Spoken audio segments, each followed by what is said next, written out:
let's talk about your Washington Commanders. So you guys got blown out and embarrassed by the Dolphins. And Tyreek Hill, he was talking spicy after the game. He said that y'all defense, Ron Rivera took over the play calling, by the way. He fired John Del Rio and said that y'all disrespected him playing man coverage on him. What's your thoughts on this? What my thoughts on this is it's no surprise. I mean, if you watched our season all year long, you've known that this defense has been abysmal. Coached by Jack Del Rio, coached by Ron Rivera, coached by whoever, this defense has been abysmal. And we're just as Washington fans ready for change, man. Tyreek Hill saying that is not surprising, and he's just glorifying that this team has no identity and we need change. Like their linebacker, he came out and said it just seems like their offensive scheme is lacking. They don't have no scheme. It just seems like they're putting Sam Howell out there to drive just to do everything by himself. So again, this team has no identity. We're just ready for a fresh start, and we're ready to embark on a full rebuild. Whether that's including on trading guys like Jonathan Allen, who had something to say to the media today. Unfortunately, Terry McLaurin, who in my opinion is still really good, but getting up there in age, like we're just ready to embark on our new rebuild. This season bottomed out, and before the season started, you couldn't have told me that this was going to be the outcome if we had Sam Howell at quarterback and Eric Bieniemy, who was supposed to be this offensive guru, who absolutely is trash. So man, this season's been Man, rough. it'll never. I can't get over it. My bad for cutting you off, but Thanksgiving against the Dallas Cowboys, they were like 3 or 4, third and one, fourth and one, and this fool refuses to call the QB sneak, and I couldn't get over it because listen, everybody else is running it. Why can't you run it? Everybody has their own version of the brotherly shove. So it made no sense to me why he just wouldn't go ahead and use Sam Howell because he already had a rushing touchdown before that when he plowed through like two Cowboy defenders in the red zone.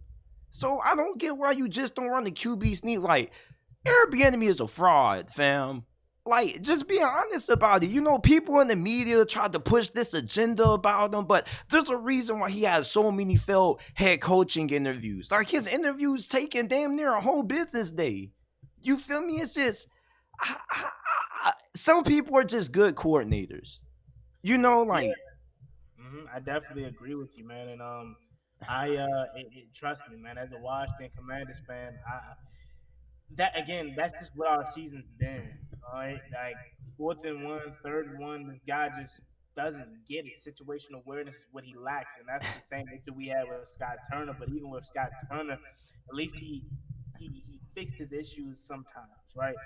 Terry McLaurin would have never gone consecutive weeks without getting at least 8 targets. Like if there's one week where Terry McLaurin has 2 targets under Scott Turner, you can guarantee the next week he's gonna have at least 8 to 9 targets. This man, Eric Bieniemy, treats Terry McLaurin as if he's just a Joe Schmo. He's a scheme guy, and in this day and age, scheme does not work when you have players that are much better than what your scheme can ever do.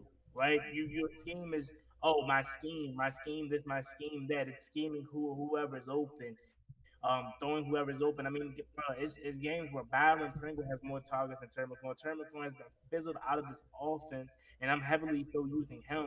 But it's other players too.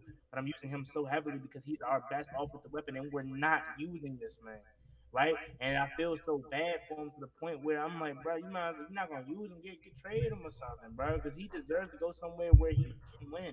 Kansas City, other teams where Terry McLaurin would absolutely shine. This man Eric Bieniemy just doesn't get it. And as you mentioned, the three. defense, man. That where Rivera takes over the play calling and you playing man coverage on Tyreek Hill. It is bad enough, bro. Y'all picked Emmanuel Forbes over Christian Gonzalez, dog, and he got benched like the first 5 games. AJ Brown made this man cry.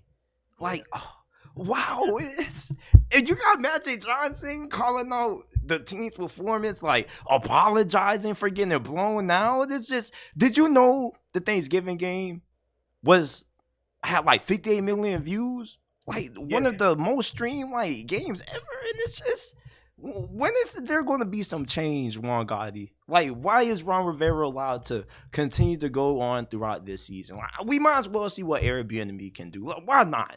I mean, things can't get any worse. So we're going to be having changes this offseason. We already had the biggest change as they completed the previous offseason with obviously new ownership. But as far as a new regime coming in, we're gonna have that this offseason. We're not going to see Eric Bieniemy take over as the interim head coach because I don't know if you've been paying attention, but there have been players that have quote unquote like what's the word I'm looking for? They have kind of endorsed that they do not want Eric Bieniemy here as a coach, and his job that he's done here, as far as on the field, has kind of backed that up. Like he doesn't deserve to be a head coach. And again, what I was about to point to was that we're starting to see why he got so many head coaching interviews and nobody wanted him. We got to see who truly was in charge in Kansas City. We already knew it was Andy Reid, but we got to see for ourselves now that Eric Bieniemy had his own gig what Andy Reid really was doing. Andy Reid really ran this thing, man, and we're really seeing that because he is again just doesn't get it, lacks situational awareness, and that's the biggest thing. I don't know how else to say it besides he just doesn't get it, and you just have to watch for yourself to understand where I'm coming from, man. It's painful as a fan of this team because he was our last hope. We were already done with Ron Rivera. We were already done with Ron Rivera, to be honest with you, last season, but we were hoping that Eric Bieniemy was going to be the savior, and he was worse. And He you was would think that the defense took a major step back. Like, the defense at least was always really good, top 10. Um, JT, I'll be honest with you, man. That defense was overrated. Whew. Truthfully be told, Chase Young, dare I say it, trash, bro. He's trash. I mean, look what he's doing to the 49ers. He's a glorified run stuffer, bro. He bro the man, and I'm not even trying to bash him or whatever because I still got two of his jerseys. I was hoping that it panned out, but truth be told, and a lot of 49ers fans are starting to realize this. He's not good, bro.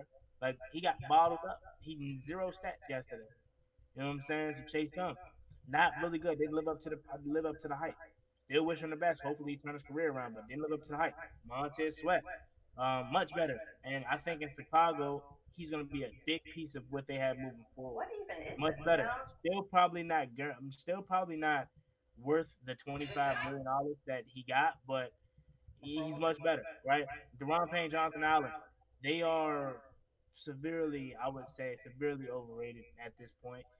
More so Jonathan Allen than Deron Payne. But these guys, they've been non-existent this year, and it's very unfortunate because when you have invested not only so much into that defensive line, but so much into that defense. I mean, we got so many first-round picks on that defense. You would have thought it would have been much better, but when you combine a terrible scheme on defense, a defensive coordinator that doesn't adjust with these players that they have reached on and aren't producing, you're set up for failure, bro.